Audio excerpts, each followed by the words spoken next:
तो guys, alpha का trailer finally release हो चुका है और ट्रेलर को देखते ही मेरे मन में सबसे पहले एक movie I, that is the black window. वैसे तो दो आई थी, परवरिश भी, लेकिन ये शायद तुम में से कई लोगों ने ना देख रखी हो। बट ब्लैक विडो जिसने देख रखी है वो कमेंट सेक्शन में जरूर बताना। लेकिन भाई मैं मान गया बॉलीवुड वालों को कि कॉपी भी करेंगे, आई मीन अगर सो कॉल्ड इंस्पिरेशन भी लेंगे तो फ्लॉप मूवी से ही लेंगे। भाई जब टीजर आया था तब मेरा सोचना था कि अल्फा है क्या, और जब ये ट्रेलर आया है तब लग रहा है कि अब देखने को बचा क्या है। और सीरियसली भाई, अगर तुम ट्रेलर देख चुके हो तो तुम खुद इतने समझदार हो कि तुम्हें समझ आ गया होगा कि मूवी में क्या क्या होने वाला है। और एक लौती चीज जो कि मूवी में एक अच्छा सरप्राइज ला सकती थी, लेकिन इन्होंने वो भी ट्रेलर में डाल दी, जो कि था ऋतिक का कैमियो। भाई कैमियो के ऊपर मूवी की हाइप सिर्फ वाईआरएफ वाले ही बना सकते हैं। और देखो भाई, अगर मूवी को फीमेल लीड पर बना के कॉन्फिडेंस दिखाया है और उसके बावजूद भी अगर लास्ट 2 सेकंड के कैमियो पर ज्यादा बातें हो रही हैं तो कोई ना कोई कमी ट्रेलर के अंदर रह ही गई है। और मेनली कुछ पॉइंट्स के बारे में लोग ज्यादा डिस्कशन कर रहे हैं, तो हम भी पीछे क्यों रहे हैं, हम भी इसके बारे में डिस्कशन करेंगे। बट उसके पहले डिस्क्लेमर, देखो ये जस्ट एक डिस्कशन है और इसमें कोई हेट फैलाने वाली बात नहीं है। यहाँ सिर्फ पब्लिक रिएक्शन और कमेंट्स को डिस्कस किया जा रहा है, एंड वो भी जस्ट फॉर एंटरटेनमेंट, तो जस्ट एंजॉय। और भाई मैं मजाक नहीं कर रहा, मैंने जितने भी कमेंट्स मीडिया आर्टिकल्स को देखा है, हर जगह सबसे कॉमन बात ये हो रही है कि वाईआरएफ ने टीजर के इतने खराब रिस्पांस को देखकर ट्रेलर अच्छा बनाने के चक्कर में कहीं पूरा मसाला सिर्फ ट्रेलर में तो नहीं डाल दिया। लाइक जितना ट्रेलर है उतनी ही मूवी है, और बाकी सब सस्पेंस को उड़ा दिया है। और ट्रेलर को देखकर सच में फील होता है कि वाईआरएफ ने टीजर इतना खराब बनाया था और उसको रिस्पॉन्स को देखने के बाद ट्रेलर इतना अच्छा बनाने की कोशिश में कहीं पूरा मसाला सिर्फ ट्रेलर में तो नहीं डाल दिया। यानी सब कह रहे हैं कि ट्रेलर में बहुत कुछ ज्यादा दिखा दिया गया है। लाइक जितना ट्रेलर है उतनी ही मूवी है, और बाकी सब सस्पेंस को उड़ा दिया गया है। और ट्रेलर को देख के सच में फील होता है कि टीजर बहुत खराब एडिट किया गया था। लाइक वो रेस्टोरेंट कन्वर्सेशन वाला सीन, भाई वो तो जितना कट कर सकूं उतना ही अच्छा है। इससे बेटर तो थिएटर में एड दिखा देना, कोई प्रॉब्लम नहीं जाएगी, मगर वो सीन मत दिखाना क्योंकि वो झेला नहीं जाएगा किसी से। और टीजर काफी छोटा भी था, केवल अल्फा प्रोग्राम के बारे में पता चल रहा था कि उसमें छोटे छोटे बच्चों को लाकर ट्रेनिंग देते हैं सीक्रेट प्रोग्राम की, और उसका एक टैटू भी बनवा देते हैं ताकि किसी को कानो कान खबर ना हो कि ये सब अल्फा प्रोग्राम वाले हैं। लेकिन ट्रेलर से पिक्चर काफी हद तक क्लियर हो जाती है, और मैं तो कहूंगा कि पूरी ही फिल्म क्लियर हो जाती है कि मूवी में क्या होने वाला है। अब स्टोरी पर आते हैं, और भाई ये स्टोरी तुम्हें पुरानी किसी फिल्म की तरह नहीं लग रही जहाँ एक डाकू किसी के बेटे या बेटी को उठा ले जाता है एंड वगैरह वगैरह, क्योंकि यहाँ इस ट्रेलर का सेटअप भी सिमिलर सा है। एक बच्ची को एक डेंजरस आदमी अपने कंट्रोल में ले लेता है और ट्रेन करता है और उसको अपने हिसाब से मोल्ड करता है, और सालों बाद वही बच्ची उसके खिलाफ खड़ी हो जाती है। देखो कॉन्सेप्ट बुरा नहीं है, बट स्पाई मूवी के लिए और खासकर आज के जमाने में जहाँ मिशन इम्पॉसिबल जैसी मूवीज तक नहीं टिक पा रही, वहाँ कम से कम फ्रेश स्टोरीज को ट्राई करना चाहिए। क्योंकि ऑडियंस का एक सेक्शन और भी है जो बोल रहा है कि ये ट्रॉप हम पहले भी कई बार देख चुके हैं। देखो एक्शन मूवी में एक बार स्टोरी ठीक ठाक ना भी हो तो चल जाता है, लेकिन अगर एक्शन ही गड़बड़ हो तो काम ऊपर नीचे हो जाता है। और हमारा नेक्स्ट पॉइंट रिलेटेड है बॉलीवुड में एक्शन के रिएक्शन पर, क्योंकि ये सिर्फ एक मूवी या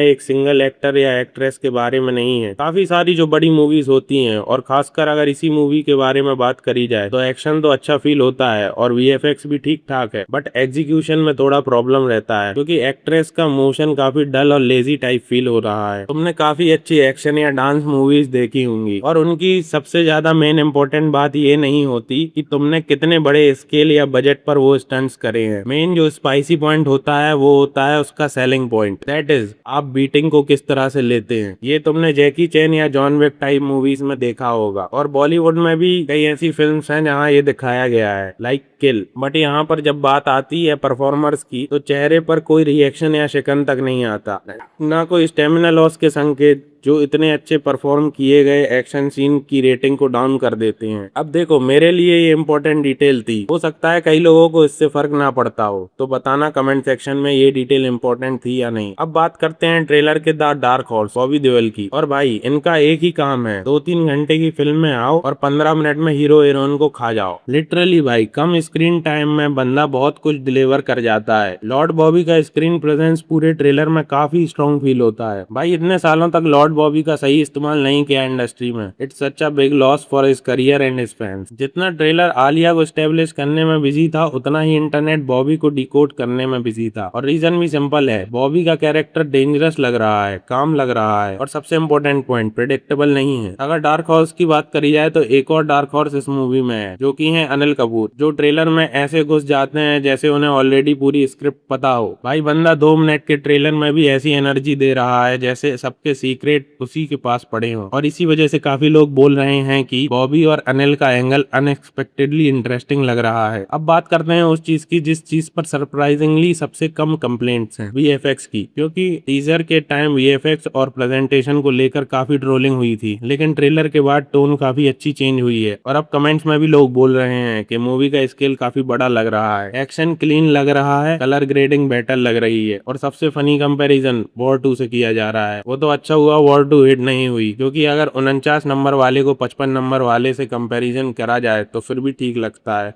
लेकिन अगर वही कंपैरिजन 90 वाले से कर दो तो बहुत ट्रोल होते हैं भाई। और काफी लोग बोल रहे हैं कि अल्फा का ट्रेलर विजुअली टीजर से काफी अपग्रेड लग रहा है। अब फाइनल रिजल्ट थिएटर में पता चलेगा, लेकिन ट्रेलर ने एटलीस्ट ये तो प्रूव कर दिया कि वाईआरएफ ने फीडबैक तो सुना है। खैर, अब हम आते हैं ट्रेलर की फाइनल डिटेल के बारे में, जो कि ऋतिक रोशन से रिलेटेड है। कैमियो 2 सेकंड का, जिसमें हमें आंखें दिखाई देती हैं ऋतिक रोशन की। भाई मुझे जेन्युइनली हंसी आ रही थी कमेंट्स पढ़कर। कुछ लोग ट्रेलर का रिव्यू कर रहे थे, कुछ लोग एक्शन डिस्कस कर रहे थे, और कुछ लोगों का पूरा रिव्यू था आंखें, बस आंखें। बंदा प्रॉपरली ट्रेलर में आया भी नहीं, लेकिन कमेंट सेक्शन में ऐसे एंट्री हुई जैसे एवेंजर्स असेंबल हो गए हो। Major Kabir is back, Kabir nation wake up, will be seated for these eyes only. और मुझे लगता है वाईआरएफ वाले भी ये देखकर काफी खुश हुए होंगे, क्योंकि कैमियो का पर्पस एक्साइटमेंट क्रिएट करना ही था। लेकिन साथ ही साथ यही ट्रेलर का सबसे कंट्रोवर्शियल डिसीजन भी है, क्योंकि इमेजिन करो अगर ये रिवील थिएटर में होता तो रिएक्शन कितना बड़ा होता। आजकल ऑडियंस को सरप्राइज पसंद है, और वाईआरएफ ने सरप्राइज को टीजर नहीं ट्रेलर मटेरियल बना दिया। Safe decision, may be best decision का आंसर तो हमें थिएटर में ही मिलेगा। तो कमेंट करके जरूर बताओ कौन सी इनमें से चीज ऐसी है जो फिल्म के लिए ज्यादा चैलेंजिंग हो सकती है, और क्या ये मूवी एक्सपेक्टेशन से अच्छी निकल सकती है या नहीं। और भाई वीडियो को लाइक और चैनल को सब्सक्राइब कर ही दो यार, कम से कम 300 तो करवा ही दो। अच्छा क्वालिटी कंटेंट बनाने का और मोटिवेशन मिलता है। And stay tuned for the next video.